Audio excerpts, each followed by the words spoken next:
দেখেন ভাই, ছাত্র শিবির এবং ছাত্রদল তারা হেল্প ডেস্ক বসাইছে।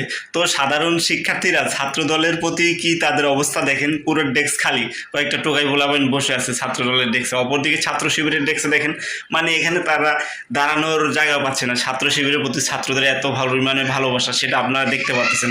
আর তাদের যে জনপ্রিয়তা দিন দিন আমরা দেখতেছি, তারা যে জনকল্যাণমূলক কাজ করতেছে, আমরা দোয়া করি ছাত্র শিবির এভাবেই এগিয়ে যাবে তাদের সুন্দর কাজের কারণে, গ্রহণযোগ্য কাজের কারণে। শিক্ষার্থীদের কাছে খুব তাদের জনপ্রিয়তা খুবই ভালো, কারণ তারা জনবান্ধব কাজ করে।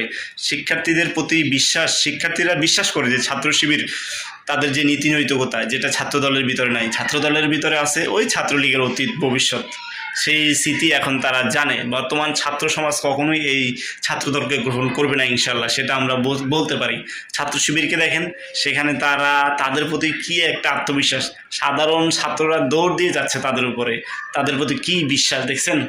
দোয়া করি, শুভকামনা ছাত্র শিবিরের ভাইদের জন্য, আপনারাই এই বাংলাদেশকে নেতৃত্ব দেবেন ইনশাল্লাহ। আর প্রতিটা ভালো বিশ্ববিদ্যালয় হলগুলো সব কিছুই আপনাদের দখলে চলে আসবে ইনশাল্লাহ। দখল কি, আপনাদের কাছেই চলে আসবে, সবাই আপনাদেরকে পছন্দ করবে, সেই বিশ্বাস আমাদের আছে। এবং ছাত্র সংসদ নির্বাচনগুলোতে আমরা সেটাই দেখতে পাইছি। ধন্যবাদ, স্যালুট আপনাদের ভাই, স্যালুট।